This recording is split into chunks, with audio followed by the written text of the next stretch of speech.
इथं मी 2 घाणे शिजवून घेतले होते ज्वारीचे नूडल्सचे आणि त्याच्यानंतर मग मी माझ्याकडे जे जे व्हेजिटेबल्स होते ते सगळे मी कापून घेतले.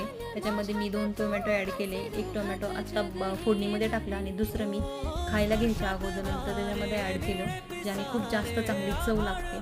त्याच्यामध्ये मी जिरे, मोहरी, नंतर मग मी थोडीशी त्याच्यामध्ये लसूणची कट करून टाकला होता, बारीक बारीक तुकडे करून. आणि नंतर मग मी त्याच्यामध्ये सगळे व्हेजिटेबल्स टाकले आणि ते 5 मिनटं वाफळून दिले.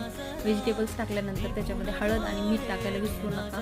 आणि थोडंसं तिखट जसं तुम्हाला लागते घरामध्ये तसं तिखट टाकायला विसरू नका. हे सगळं टाकल्यानंतर 5 मिनटानंतर वाफवल्यानंतरच मग मी त्याच्यामध्ये टोमॅटो आणि कोथिंबीर ॲड केली. नंतर मग मी त्याच्यामध्ये नूडल्स ॲड केले आणि हे परतताना थोडेसे तुटतात, पण काही काळजी करू नका. ते तुटल्यानंतरही खूप छान लागतात. फक्त हे व्यवस्थित शिजले पाहिजेत. अवनीला हे खूप आवडतं. जर तुम्ही ही रेसिपी बनवली असेल तर तुम्हाला कशी वाटली नक्की सांगा. बाय.